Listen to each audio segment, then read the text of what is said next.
You're watching National Streaming Sports. Over 20 podcasts, 70 shows, and a 3.5-star rating on Roku TV.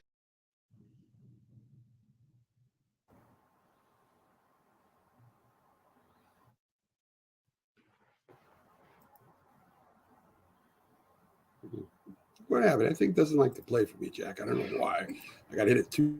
Check out nessp.info for direct links and deals on the site Bet Us for 125% off your first three deposits in NFL and college odds for upcoming games, Major League Baseball and NBA futures, and boxing wagers. Also, check out Fanatics, sportswear for your favorite teams, and also network merchandise, retro, Northeast Streaming Sports, National Streaming Sports, Big Football, and the Mac and Jack Sports Show t-shirts. Coffee mugs are coming soon. Check it out.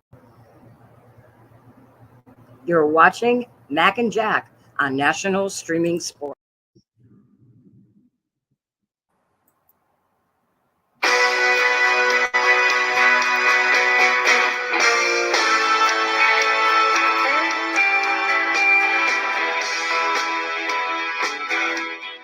And here we are, Jack. It's Friday at the end of the week, and we're swinging into the weekend. Good day, everybody. It's Monday. It's Friday, and it's the Mac and Jack Sports Show here on the Roku channels. We start off every morning with your earliest update on sports. And Jack, we had a game last night where the Dallas Cowboys were 4.5-point favorites over the New York Giants going into New York. And they end up winning 20-15. Give you some quick stats here. Dak Prescott goes 22 for 27, 221 yards, 2 touchdowns, no interception. The Dallas ground game looked a little better. CeeDee Lamb had 7 catches for 98 yards. Jones had 29 for 40, 281 yards. No touchdowns, 1 interception at the end of the game, last play of the game. Neighbors had 12 receptions for 115 yards. A concussion at the end of the game. We'll see if he clears protocol for next week.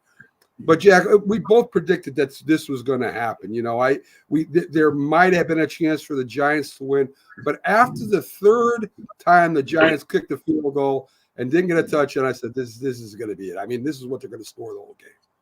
Mac, again, you're dazzling us with all the stats. You're coming right on. You're throwing all these stats at us. The only stat that matters are wins and losses. You're going to come back at us and say, Daniel Jones wasn't that bad. He put up good numbers, 29 for 40. Maybe he can be the Giant quarterback of the future going forward if he could, perform the way he did last night. Bottom line is you have to get the ball into the end zone. He didn't do it all game. He didn't do it once. 5 field goals. They moved the ball. Him and Malik Neighbors seem to have good chemistry, but you want to know the truth of the matter, Mike? Zach Wilson would have even had good chemistry with Malik Neighbors. That's how good Malik Neighbors is. Okay. Well, he didn't really have. He didn't really. Wait. He really didn't have good chemistry with Wilson, Jack. I mean, he was all right, but it was no Malik Neighbors. Malik Neighbors is outstanding. If Malik Neighbors plays the whole season, he's the front runner to be Rookie of the Year. The way things are going now, but in part is the Giants don't have any other real weapons. They have not any. The weapons they have been there already. Robinson had 7 catches for 115 yards. Not bad.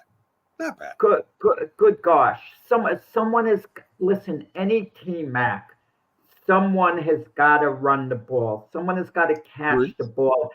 Any team is going to have at least one player on offense that's going to put up numbers. It doesn't mean he's a high-end player. Someone has to carry the load, so it makes them look a little better than they actually are. Giant defense is good, but the offense, we didn't hear yesterday at all, Mac, that I'm a little surprised. How much the Giants missed Saquon Barkley yesterday? I don't check. That's over with. I'm not surprised. I am so tired of hearing about this every week. Because they couldn't run the ball yesterday. I don't think Saquon Barkley could have run the ball against the way the offensive rush blocking was either. I'm tired of talking about Saquon Barkley is no longer a Giant. Let me ask you a question. Does the Seattle Seahawks miss Russell Wilson? The Russell Wilson has not been a Seattle Seahawk for a couple of years already. And Geno Wilson. I don't listen, Jack. I think the Saquon Barkley is old news. I don't want to talk about Saquon Barkley. You don't want to talk about it because it hurts Saquon too much. Barkley with the Eagles. He's been with the Eagles the past 3 weeks. He left the Giants. I don't want to talk about him anymore. He's not a Giant player. Now, if you want to talk about how to improve the rushing game of the Giants with what they got or who they could pick up, that's a different discussion. Saquon Barkley is an old discussion. I'm tired of talking about him. We can talk about past players for any team that they miss. You can talk about the Titans or the Jags missing their wide receivers. We could do this. It's not relevant anymore. It's just not relevant. Mac, you remind me of a fighter who suffers a devastating defeat in a big fight. And they asked him the next day about the fight, and he goes, "It's history. I'm just moving forward. Just throw it out. It's history. Well, Who cares?" That's what you do. The Cowboys have one of the worst run defenses in the NFL, at least to the point they played the Giants. Yet against the Giants' running game, they were highly effective. They ran for like 70 yards. They didn't even top 100 yards, Jack. It's not like they ran the ball crazy. I mean, it's okay. They were better. They were better. They made an effort to boost their running defense. Good for them, or their running game. But it's not like that somebody ran for 100 yards against the Giants. They didn't. Look, the Giants are 1-3. They might finish the year at 7-10 or something, and they might play a few of their other losses. Might be like this, where they're competitive, they're in the game. Yeah. But it's all an illusion and moving forward. The team isn't improving long term. Jack, it's what it is. I said in the beginning of the year, the Giants aren't going to playoffs. They're not getting a wild card. I've been honest about it. I have no illusions at all about this team. Welcome to Keith Engle for TGI Sports Talk. How you doing today, Keith? Good. If I dropped a bad word when I popped in, I'm apologizing. I'm having some audio. I think you said audio issues. I think you said fudge. I think that might have been it. Yes. I'm having some serious audio issues, and I just had to turn my soundboard off. So that's okay. Just as long as you can hear us and we can hear you, that's the bottom line. I thought I'd do my Captain Jack or CJ imitation here for a few minutes. Okay, that sounds good. So we're talking about the game, Keith, and I said to Jack before he came out, when the Giants kicked the 3 field goal, I thought this is what kind of game the Giants were going to play, because it seems to me their red zone offense, I'm not going to blame everything on the receivers and Daniel Jones, is very conservative when it gets down to the red zone. I mean, they're running the ball on 2nd and 10. They're throwing short passes. They're not really taking shots in the end zone. And this is something I think Coach DeBall has to work on. This is one of the areas, if I was a head coach of the team, we lost. There is no wins that are losses that are great in the NFL. But there does give you a chance to work on certain things. A lot of teams work on the red zone a lot when they get down there. And it looks like the Giants are a little iffy down there. I mean, in the 4 games that they've played, they've had 5 touchdowns. That's not good record on the red zone. So I think this is an area that they got to start concentrating on if they want to win some games against good teams. Yeah, field goals don't win you can win some games, just playing good defense and kicking field goals, but you're not going to win lots of games. You're not going to win divisions. You're not going to go to the playoffs. One thing that I've noticed, I feel like they're not, and Daniel Jones didn't play badly last night. Malik Neighbors, if you want to talk about a difference in this game, and the Giants very well could have been in this game if Malik Neighbors doesn't get hurt. They may go down and score and win this game. Maybe. It's all conjecture. Maybe. But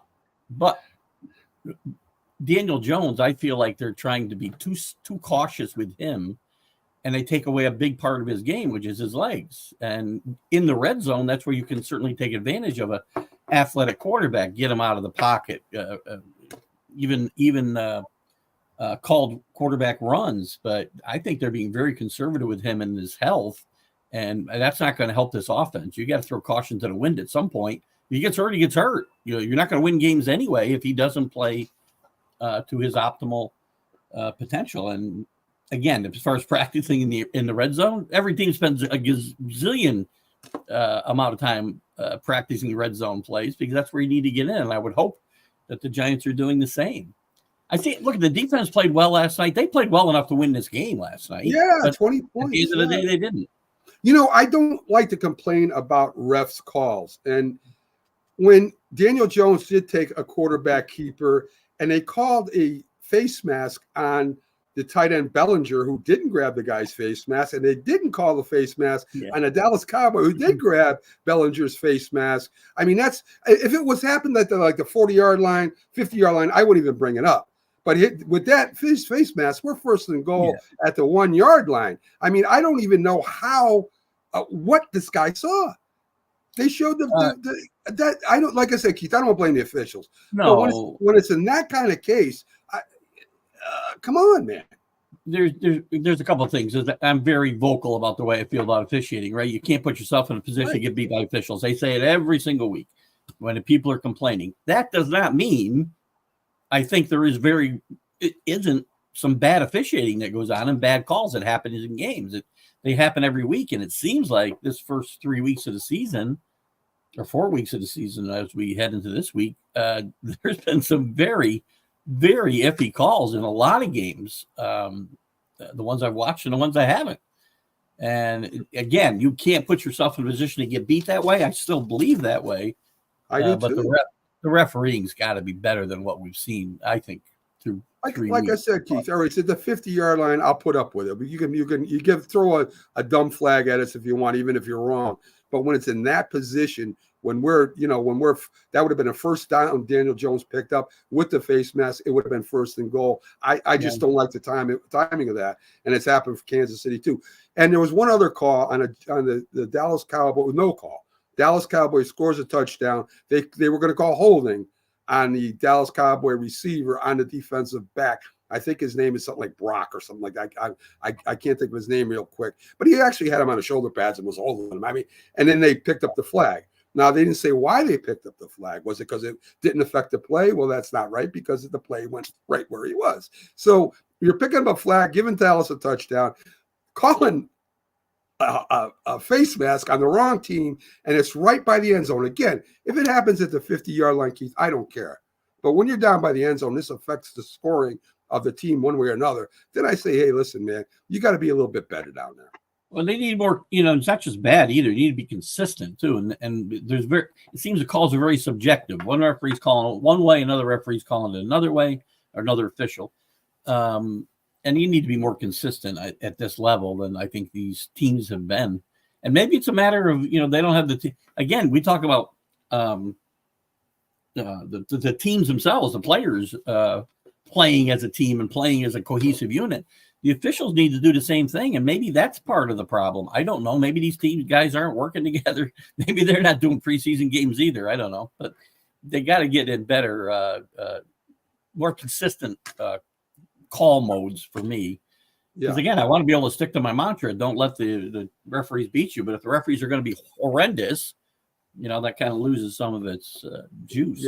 Yeah, it does. And, it just blew my mind. But anyway, no matter what, it still, as Jack says, the most important stat is the wins or losses. The Giants' schedule is not going to get any easier. I think they got the Steelers, and they're going to play a couple of tough teams coming up. And, they got to work on some issues. And one is run blocking, as Jack brought up. The defense of the Cowboys stuffed them every running play. And even though a lot of people think, including Mike Tomlin, it's how many times you try to run that substantive play action pass. You still got to have success on the run, and you can't depend on Daniel Jones to win these games for you. Not against great teams, anyway. You go going against great defenses. He's not going to be able to do that, Keith. No, and they have no wins in the division, which is bad, and 2 losses, I believe. Yes. I think it's 2 losses, right? Which is not a good start. This would have been a big win for them last night, and there's good things to take away from this. I thought the defense played pretty well. The run defense, I thought, was pretty good. Even the pass defense wasn't bad. They only gave up 280 some yards of offense, which isn't horrendous. Right. When Wandell Jones or what's his name? Robinson. Wandell. I get the right guy. Randall Robinson. Yeah. He played well last night, and I think you're finding a second target. But they're not getting the ball, as you mentioned, they're not getting the ball down the field enough. Even Neighbors only averaged like 9.5 yards a catch last night. So you got to get the ball down the field more efficiently. Get Daniel Jones, I think, moving around a little bit more. And look at there's some good things that happened last night, but it gets late early, as Yogi used to say. It gets late early here, and they can't afford many more losses like this. Dallas only sacked him once. So the pass blocking is getting better as they're working as a team. And against Dallas front four and that rushing defense of Dallas, that pass rushing defense of Dallas, that's pretty good. So that's something to look. Again, there's no moral victories. You lost. No moral victories. There's things you can work on to maybe get better. And I agree with Jack, man, that, if they win 6-7 games this year, and I've said it all along, and even if they're competitive, great. Good. Maybe that saves the ball's job. Maybe they keep Daniel Jones, but they still should draft a quarterback. I don't care if they keep him or not. They're going to be competitive. The Giants have a good defense. Their defense is going to keep them from getting blown out of games. They have too good a defense. I could see a number of other games ending the way last night did. They're hanging in the game. They're in the game. They're doing some good things on offense, but they're not quite mustering enough to get over the top. It's all about getting over the top. I agree. I think the Giants can be in virtually every game this year and win some games, but ultimately they're going to lose more than they win, and I don't care how competitive the games are. I don't want to see at the end of the game, we lost 6 games by less than 1 touchdown. I don't want to see that stat at the end of the year. Me either, Jack. I agree with you 100% because that stat means absolutely nothing. Come on, Keith. A little score as Army just runs the ball down Temple's throat. They didn't even have to throw yesterday. I think they got like 400 yards in rushing, 42 to 14 over Temple. I don't know how good Temple is, but they're definitely not good as Army. Well, Temple's not very good. Army's off to a really good start. They're undefeated and at the top of their new league. They just joined the American Athletic Conference this year, which is pretty, it's not a bad football league for the group of 5. They're probably the first or second best of the second tier conferences. Them and Navy both are at the top of the standings there early on. And Army's played very well. And I've said for years, Jeff Monken is one of the most underrated coaches in the country. And he's only looked at and listened to other offers like once. I don't know how long they're going to keep him here. They've modified this offense. They do throw a little bit more than they used to. As you said last night, there was no need to do that. And they played very well early in the year against, again, they're not playing an SEC schedule. We're not going to kid ourselves there, but they're playing really good football, and it's an exciting place to go. And I would recommend, and I haven't been there in a while now, but get to West Point for a football game and get there early and watch the cadets march in, because there's no better experience in college football than going to an Army home game. I agree. It's no better experience than watching some of the big rivalries, even between Army, Navy, Navy, Notre Dame. These are linked in history. And I love watching the military schools play and compete. I don't like it when they get blown out, but I do like watching them compete. It's funny you say that, because when it comes to blowouts, I had this conversation a couple of weeks ago on the Sunday show, and we got into blowouts, and people I don't care about blowouts. It's not my job to stop my team. It's your job to stop. The only place the only exception I make to that is you don't embarrass the military academies. That's it. Yeah. Okay. Army, again, with the win. Virginia Tech playing Miami today. What's your thoughts here? Listen, Miami's ranked, I think, number 7. They moved up in the top 10. And, I don't know what their schedule looks like after this, but Virginia Tech, I don't know if they're a good enough team to stay with Miami. Virginia Tech's been a disappointment early in the year. They get beat by Vanderbilt a few weeks ago, who's a little bit better this year, but still. Miami, I've been here before with this team. I'm a Miami Hurricane fan by marriage, and I've seen this team get hyped and get this ranked high, and then they lose to a team like Virginia Tech at home. This team is better, though, because none of those teams had Cam Ward at quarterback, and Cam Ward is the real deal, and he's playing great football. The defense has been good. They've got a running back named Fernandez, who's also a transfer like Ward, who's playing great. Mario Cristobal came into this season with one of the hottest seats maybe in college football because of the performance the last 3 years of this team with great expectations. Miami is probably the front runner in the ACC. And right now, if we were to look at the playoffs today, and there's a long ways to go, right? We don't have conference champions determined. If they win the ACC, they're going to get a bye. They're going to get one of the first 4 seeds, and they're going to get a bye. And it'll probably their schedule going forward. Probably the toughest game they have left is going to be Louisville. I think that game's on the road. Louisville is very underrated. They got Notre Dame this week actually in South Bend, so we'll see exactly how good they are. Got to the ACC championship game last year. That's probably their toughest game left, with Florida State falling on their faces this year. Until they get to the ACC championship game, and we'll see probably how good or bad Clemson really is. Because I'm not sure anymore about Clemson. They were so bad against Georgia, but they've just blown teams out. Again, second level teams, but they've blown them out here the last 3 weeks. So it's going to be very interesting in the ACC. I think those are the 2 teams that are going to be there at the end, though. Miami's very good. So you brought up Notre Dame in Florida. Louisville is getting 6.5. And this part of the program, folks, is brought to you by Bet Us.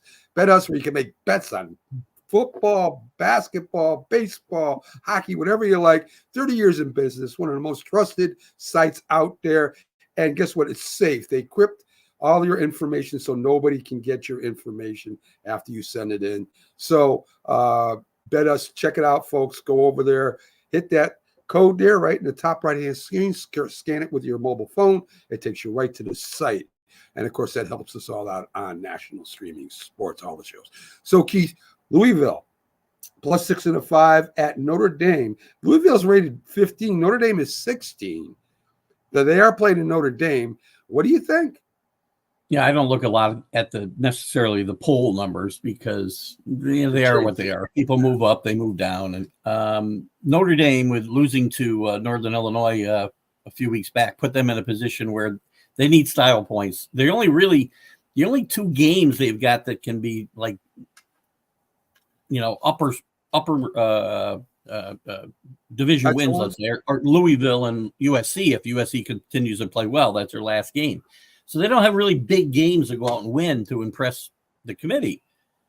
And this is one. They got to win it, but they also need style points. They need to win big, and they won big the last couple of weeks, and that's what they're going to need to do in every game except Louisville. I think they handle this team at home. I think they cover. I think this team got a big wake-up call against Northern Illinois. I still think it's a good football team. Problem is, they can run the table and go 11-1 and get left out of this playoff. If they run the table, it's probably going to come down. That 12th spot is probably going to come down to either a 5th SEC team or a second team in the ACC or the SEC, or I'm sorry, the ACC or the Big 12. And right now they would probably be on the outside looking in. They're going to need to run the table, and they need to do it impressively. Keith, I'm going to go against you. I'm going to take Louisville plus the points. Louisville's got one of the best offenses in the league. I know they're going against Notre Dame that has one of the best defenses in the league. So I guess it's going to come down to Louisville's defense against Notre Dame's offense. They're going to have to be able to stop the run.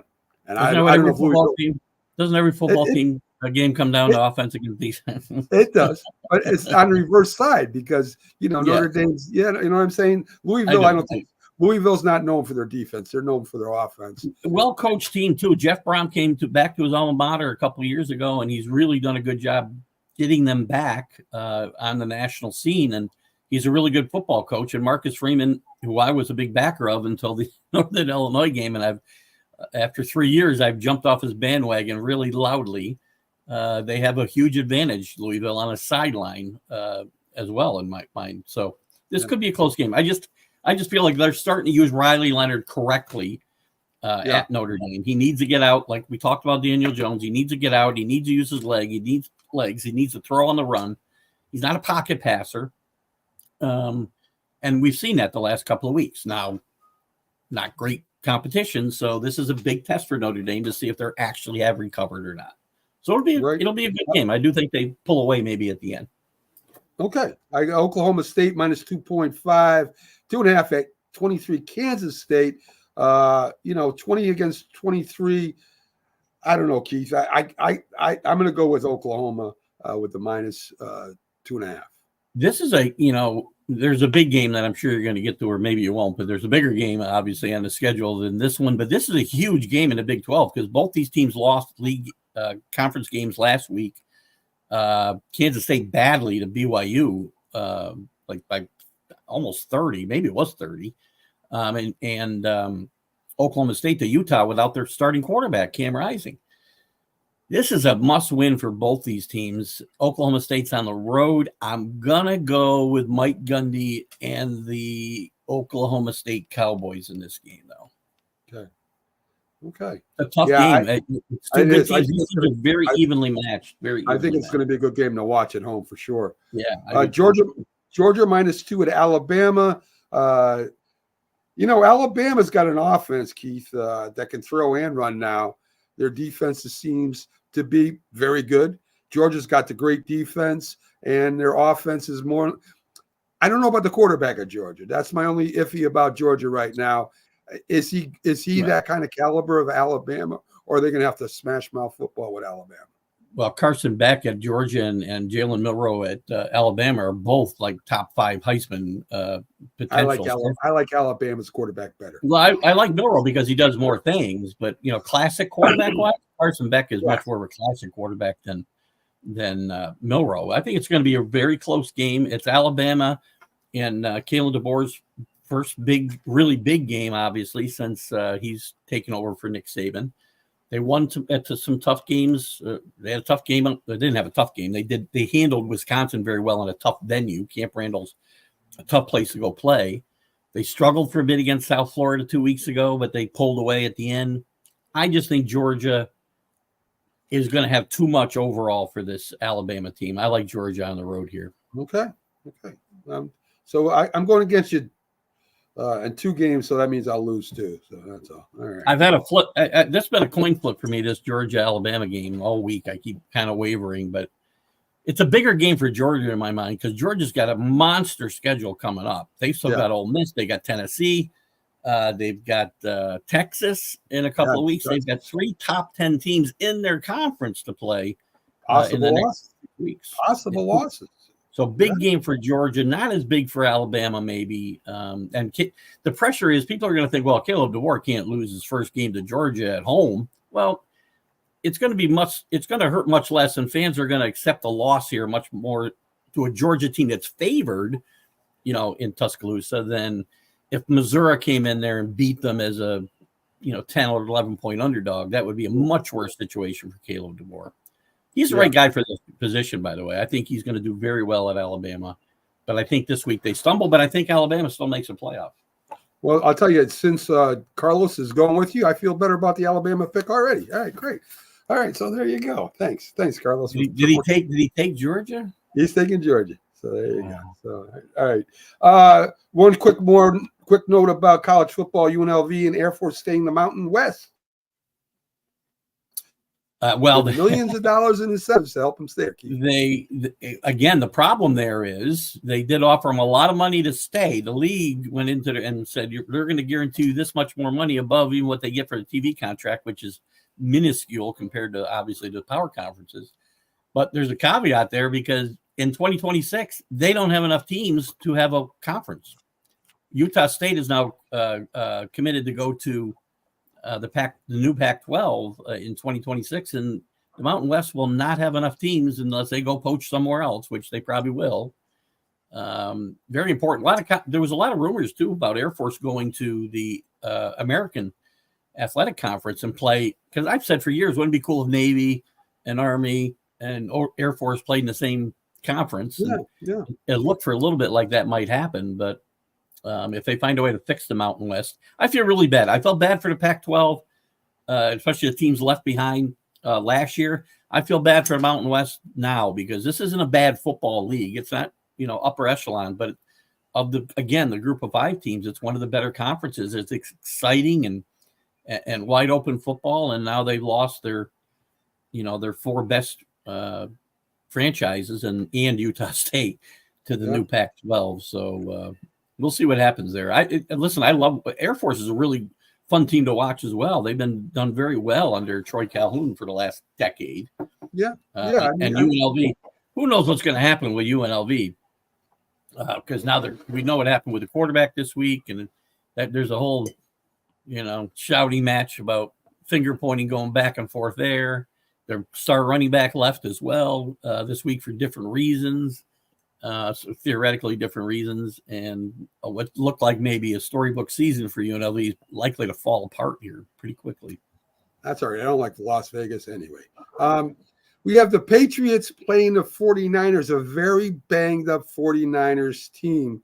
I actually heard one commentator on a thing say it's the 49ers defense fault. I'm thinking, what do these guys watch the same games we watch? I mean, if you don't have Debo, you don't have Kittle, you don't have McCaffrey. Yeah.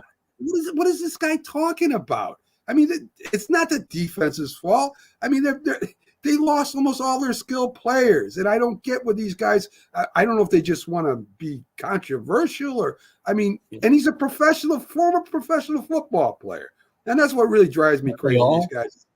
Oh my God! And it's like, are you kidding me, dude? They lost half their skilled players, more than half their skilled players. That's why they're losing. Patriots got a shot. Keith. It's a long shot, but again, you have to see. We talked about this before, and the Patriots week 1 is the way they have to play football games to have a chance to win. And you saw last week what happens when they don't do that. They can't get behind early. They've got to convert third downs. They can't turn the ball over. They got to get off the field on third downs. All the cliches that you hear the guys talk about. There was a lot of talk about Drake May playing this week. I don't believe that's going to happen. I fell for one fake report yesterday, looked very real, that Drake may have been named the starter, but that's not accurate. You got to be careful today, man, because there's so many fake stories on social media. It's gonna be it's a tough spot. It's a tough spot for the Patriots, but they'll be in the game. I think they'll lose a game, but I don't think they'll get blown out. You have certain organizations historically do things right. You know what I mean? There's certain organizations. The Chiefs do it. The Steelers used to do it. The Patriots still do it. They don't rush that rookie young quarterback out there and say, go ahead and play. And it ruins quarterbacks. It's ruined Bryce Young. It might ruin Caleb Williams. It might ruin Bo Nix. We don't know because, you got to win. And the more you don't win, the more pressure that's put on you. You put on yourself to become a guy that's going to change the game when you're just not ready yet. The Patriots are smart. They're not going to throw their rookie quarterback out there right away. I don't care if he's more gifted athletically than the starter or not. They're not going to throw him right away and then bring the veteran back in and play games with the guy. That's the smart way to do it. And I'm glad they're doing it this way. Protect that kid. Let him learn a little bit. If you want to put him in week 9 or week 10 and you feel he's ready, cool. But if he's not ready, do not throw that kid out there. I don't even want to put him out there then if he's going to be set up to fail for the last 5 or 6 games. I don't want to see that. I panic. You got to worry because it's easy to cave to fan pressure, right, in these situations, especially when you're going bad. And when Drake May comes in late in these blowout games, if he leads a drive or two that look really, really good, well, the fans are going to go, he's ready. Well, in garbage time, that's not quite as impressive as what he might have done for the first 3 quarters, right? He didn't play great last week in his mop-up duty. And quite frankly, I was rooting for him not to play well just so we wouldn't have to worry about them caving to fan pressure. But yes, right now they're being smart, and I hope they continue to be smart because they're going to lose games, and the pressure is going to get higher and higher from the fans and from the media in Boston to put Drake May in when he's not quite ready yet. Be smart. You need to be smart. Yeah, listen, and Jack brought up the point before too. Even when they came away from Kurt Warner, the Giants were 5-4. They were in the playoff hunt at that time, and they put in Eli Manning, and he had a bad game, and they were going to put Kurt Warner said, "This is it. I'm out. I'm out for the season. Can't go back. I'm not going to do that." You can't go back and forth. And you know what? And good for Kurt Warner because that's showing. He knows what it would have done to Eli Manning to get yanked in and out. That's not good for their confidence. So. Not at all. But before the year's over, the Patriot fans are going to need a reason to have some optimism. So even if you put Drake May in for the last couple of games of the season and he performs semi-well, Yeah. Even the Patriots, even let's say hypothetically, have a 3-14 record. I'm not saying that's what they'd have, but even if they had that, they take it into the off season. We have our quarterback of the future. We're going to get better. They'll have something to build on. Drake May has to see the field at some point for more than just mop up work, unless somehow the Patriots miraculously turn into a playoff contender, and then they could keep riding Jacoby Brissett till the end. Miraculously is probably the right word there, by the way. But I would be the same way. If they want to play him set week 17, 16, 17, right? When the things are over, maybe the games, maybe the teams they're playing aren't playing for anything. And it gives him some confidence and the fans.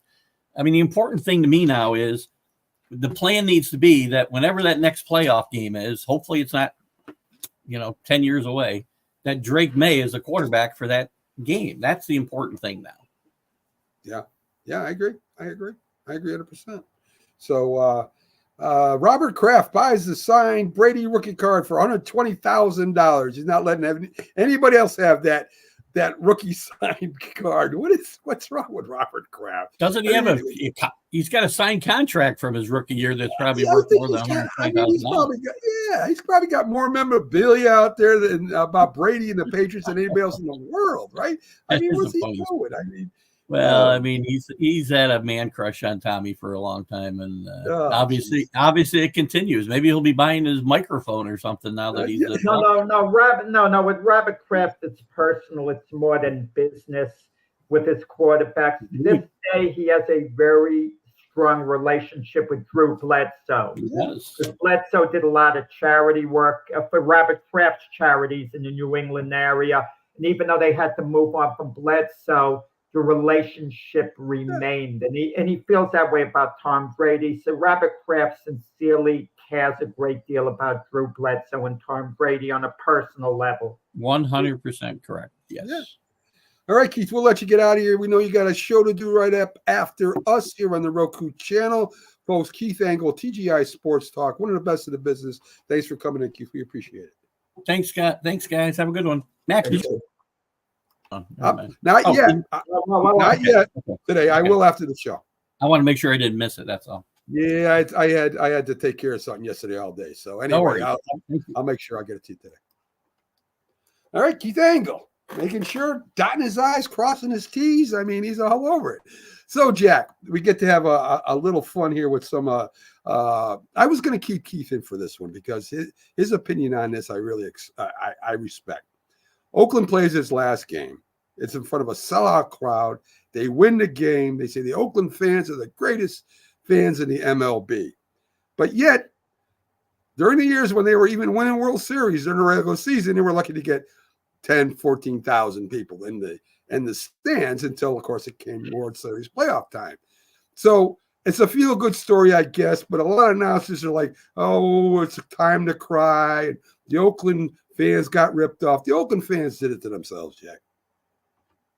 Well, they weren't given much of a product, let's be honest about it. I mean, what kind of buzz have the Oakland A's created for the longest time? I mean, they haven't been a playoff team. Whenever they get these promising young players, they seem to trade them away for other prospects once they're, ready to take off. So they were the epitome of a small market team who really didn't invest. Okay, the other small market teams, they make certain investments and they could kind of keep winning to an extent. But the Oakland A's, there was nothing within sight for them being, a playoff contender type team. And listen, I mean, they needed a new stadium as well. It was a taxpayer thing. And you also have to think the Oakland Raiders. If the Oakland Raiders, who are a staple of the Bay Area, could leave Oakland, I mean, are they going to care as much about the Oakland A's? You look at the Oakland A's attendance, you see 3,000-4,000 a night some nights. So the fans really weren't supporting the team. The organization wasn't supporting the fans. It just wasn't a good fit. And you wonder if they went somewhere like Sacramento, who's never had a big league team, how they might support the A's there. You hate any city losing a franchise, but, it's what it is. Yeah, yeah, and I mean they don't have a deal in place to go to Vegas. They've been talking about it for a year or so. There's still no agreement signed, and even with the team, the minor league team that they're going to go play this minor league uh, stadium, supposedly they got to dig up all the turf. They got to do a lot of things before the next regular season happens. So that's really not in solid ground right now, Jack. So that's just a big mess over there right now. I remember the days of Reggie Jackson, and even when Dennis Eckersley was there, and when one of the greatest base stealers of all time, Ricky Henderson, played there. I mean, they had some good. Sal Bando, Joe Rudy, Catfish Hunter, Yeah, Ken Catfish. Holtzman, Raleigh Fingers, Vida Blue, Unbelievable. Billy North, on and on and on. Yeah. I mean, there's a lot of history there, but think how long back we're going, Mac. I'm talking about the 70s now, when they won the World Series 3 years in a row, 72, 73, and 74. Yeah. It's a far cry from those teams that Charlie Finley owned. Charlie Finley, one of the most bizarre owners in sports history, would have moved the team out of there long ago, or things would have been a bit different. Finley was a tightwad. Yes. He wasn't going to spend the big money in free agency, and I don't know could he ever have adapted to that. But you needed a no-no who would have come in maybe with the Oakland A's, who would have been willing to lose some money and invest in the team, invest in the area. But sometimes franchises just aren't the best fit, Mac.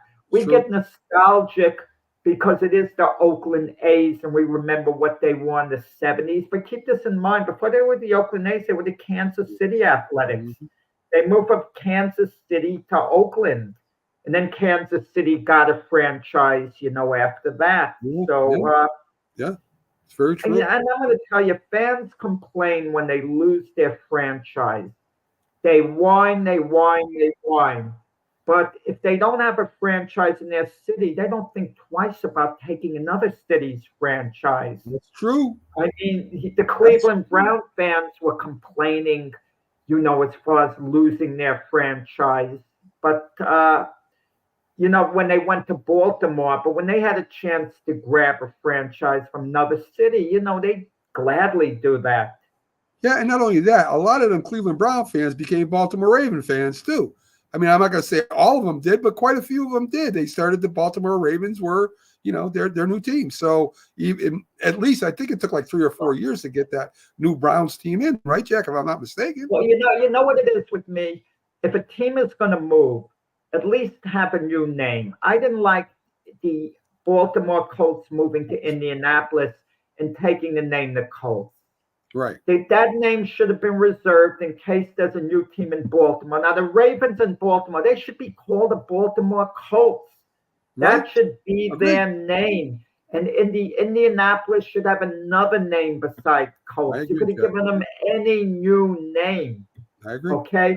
And I give Art Modell a lot of credit when he moved the team from Cleveland, even though Art Modell was the most hated man in Cleveland when he did that. He left them the name in case they were going to get a team. He didn't take the Browns' name.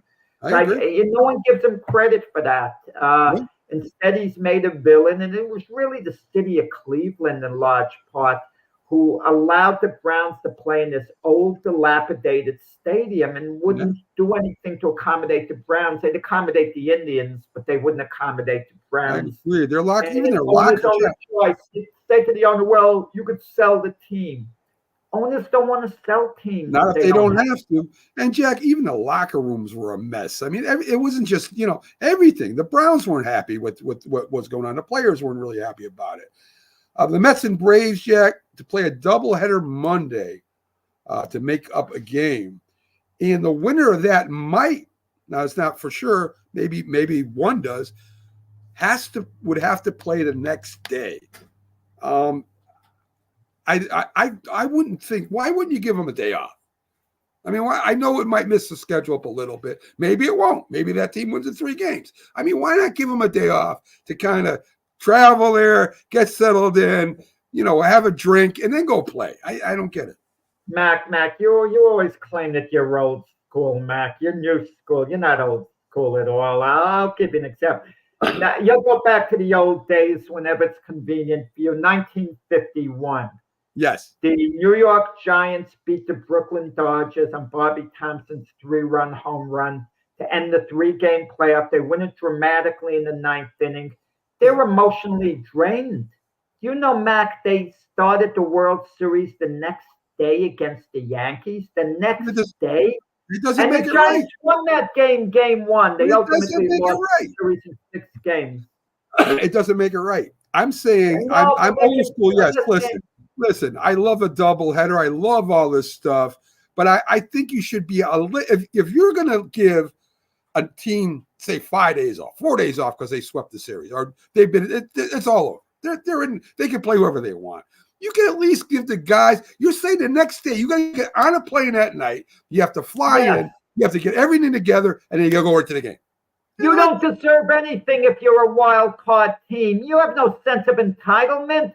Win your division. Put it beyond reach. Then you wouldn't be in that spot. You're lucky you're in the playoffs if you're a wild card team. You go there on any conditions. What? Oh, make it all cozy and comfortable for them. Like a starving man. You have no money in your pocket.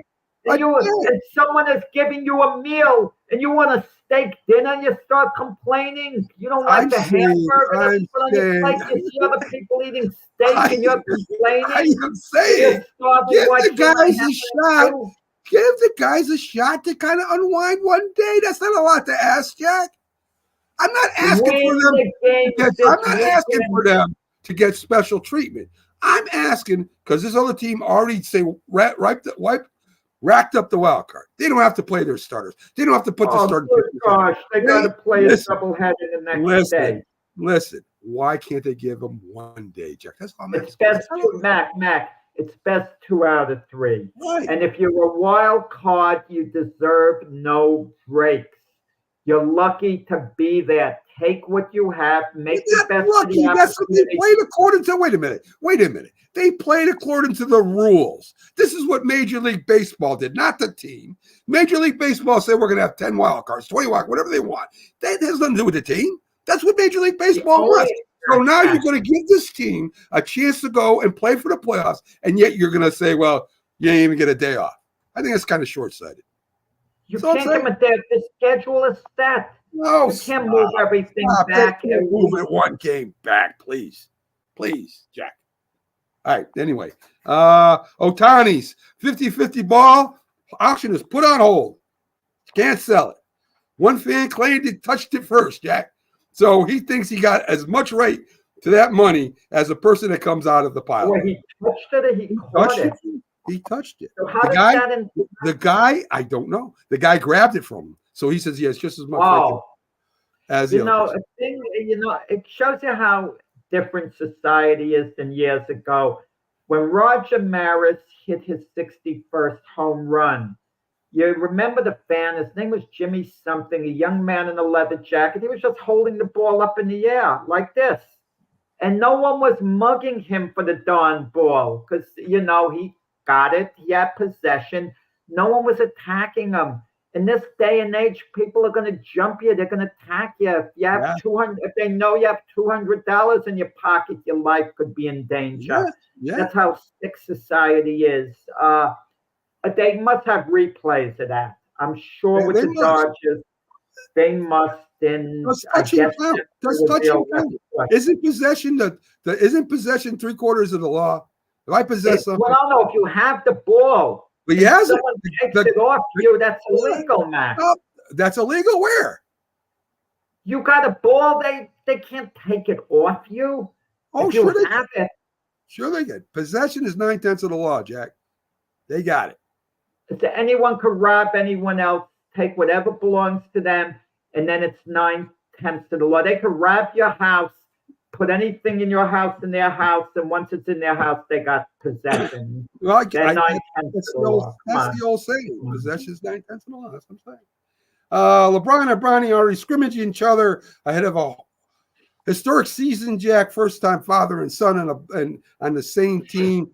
The head coach says they don't know exactly when they'll be on court together. It's being talked about by him and LeBron and Bronny, everybody else. I guarantee you, I will bet you right now, $100, the first game, Bronny will come in as a starter with LeBron James and then be taken out. I guarantee Well, you. the Laker coach, J.J. Riddick, is a big blowhard. Yes, you see guys like him who talk in a loud, authoritative voice.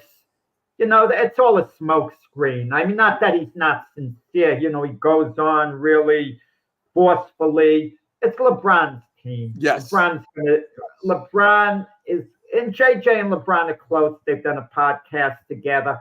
Whatever JJ Riddick does, it's going to be to keep LeBron happy. He has assistant coaches. He has a pretty good assistant coaches, Scott Brooks, Nate McMillan.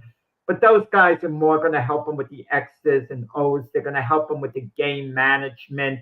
Yes. And, JJ Riddick is, he's going to try to make LeBron happy. Listen, the Jameses scrimmaging against one another is not a big deal. You don't think they've been scrimmaging together since Ronnie's been a kid? To them, it kind of reminds me of that great speech with Jim Valvano.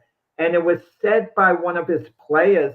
We heard that speech all the time during practice, before games, but no one else had heard it. But for them, the players at NC State, they heard it all the time. It was nothing new to them, that speech. Yeah. But I guess when you see something the first time, it has like a big dramatic effect. And it was a great speech by Coach Valvano, and maybe the most famous single sports speech of all time, arguably. I agree. Let's see some MLB games. We got to go over here. Bryce Turning goes 1 for 5, 2 RBIs, 5 pitchers combined, giving up 2 runs as they beat the Pirates. So who the heck are you talking about, Mac? Just talk about the games that mean something. I don't want to. I always talk about the meaning. Let's talk about the standings. Basically, Milwaukee. I don't care about standings right now. I'll give you the standings. That's all that matters. The standings. It's important to see why the teams win, Jack. People want to know who's responsible for the wins and losses, Jack. We ain't just going to give out scores. I could do that in the newspaper. Anyway. Some games people don't care the Royals about. Get 3 in I care, and I guess they do because they watch the show.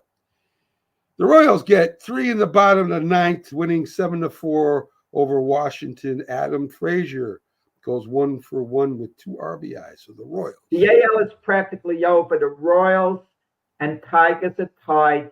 They each have a 3-game lead over the Twins and Seattle.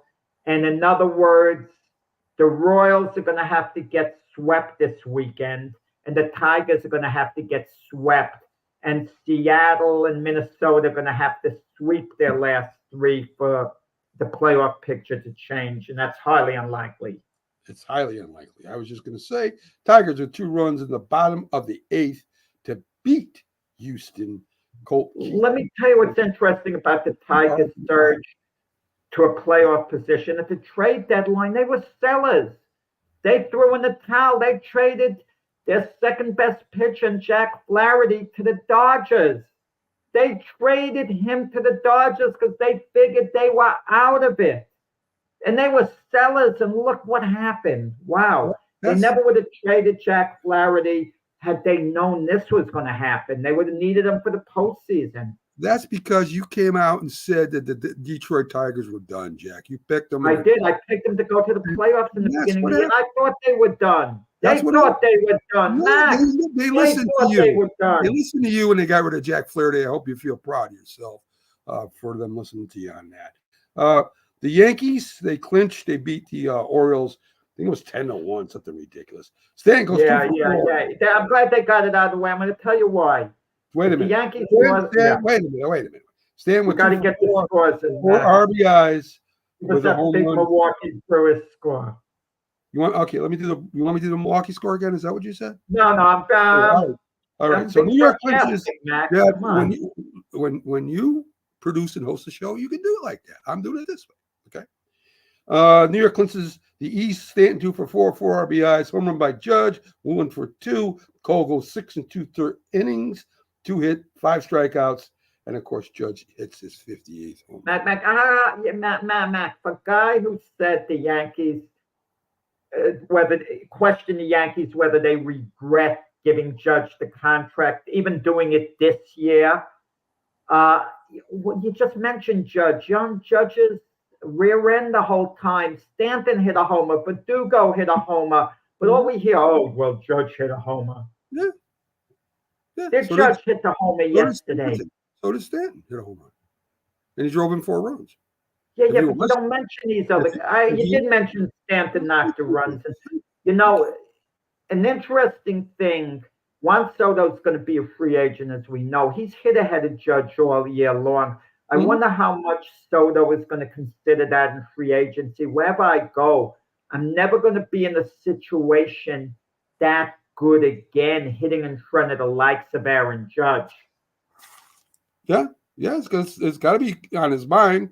So Dodgers win 7-2 over San Diego. Pretty much, it's wrapped up. The Dodgers clinched. San Diego gave them a little. I won't say a scare, but when they cut it to 2 games, with 2 games left against the Dodgers, it had to be a little concerned. But the Dodgers, they closed the deal as expected. And give me your most disappointing team in MLB this year. I would say the way the season transpired, not even talking about from the beginning of the year, I would say the Minnesota Twins. They just fell apart. They completely unraveled. They even lost to Miami yesterday. What happened to the Twins? That's a good one. I mean, they forgot how to play. I'll give you my. They had a playoff spot virtually in the bag, it seemed. I'll give you my top one. I'll give you my top one, Jack. Texas Rangers, World Series champs. Yeah, but you want to know something, Mac? They won the World Series last year, and their fan base could carry that with them for some years. But it's still disappointing. They won it all. So they didn't repeat this year. Did they even play 500? Did they even play 500 this year? I don't know. No, they never made a run. I'll tell you who else has been a disappointment. Every year they're a disappointment because they come up a little short. The Seattle Mariners. Yeah. They always have this potential. We think they're going to do this, we're going to do that. And they tease us. They have a winning record, but they come short of making the playoffs in the years they make it. They come short. The Cincinnati Reds didn't take the next step. Not yet. Disappointment. The Cardinals kind of leveled out. The Giants, those teams around 500. Yeah. The Cardinals maybe a couple of games out of 500. The Cardinals are something like a half game ahead of the Cubs for second place in the division. Neither the Cardinals or Cubs are going to win the division. But you wonder how much it means to the organization. At least let us get second place because it looks a little better being runner-up, getting second as opposed to third. Especially with the way the White Sox have played. And speaking of, have been winning. They don't want that worst record, Jack. They've won like the last 2 or 3 games. Well, they played the Angels. Well, I wonder what Ohtani's thinking. It turned out to be a good move. You're staying in the LA area. You're with the Dodgers. You're with a high-profile organization. He's in the playoffs, maybe gets his World Series. Maybe. But as it turned out, it probably was a good move moving from the Angels. Imagine Ohtani is with the Angels. They'd be losing the same way. And with Mike Trout out, somehow I want to see Mike Trout in a Yankee uniform. I really, really do. Would love to see, if the Yankees lose Soto, I would love to see them pull off the deal for Trout. And the Angels might be... No. But the Angels might be reasonable because they don't want to pay. They probably won't want to pay the money and they would probably want to accommodate Trout. Maybe because they're thinking we're not ready to win. He's been a good soldier for us. Let's accommodate him. Who would be their attraction if Mike Trout leaves? Why would you want to go watch the Angels? No one but people. The Angels aren't a big attraction now. Mike Trout is their only attraction. Mike Trout's been injured. He's been out. I know, but I'm saying when he's playing, which is why I wouldn't want him in the Yankees. But when he's playing, he's the biggest attraction for the Angels. Wouldn't you agree with that? Yeah, I mean, but he's not an Ohtani type attraction. He's not no more. No, an Aaron Judge. I think he's lost it a bit. Right. If you go back 5 years, he is. Well, he's no more of an attraction than a Bryce Harper for the hardcore baseball There fan. you I go. mean, Good comparison. Good comparison. yeah. We got to go, folks. Thanks for joining us. Coffee and Keith Engle is up for next.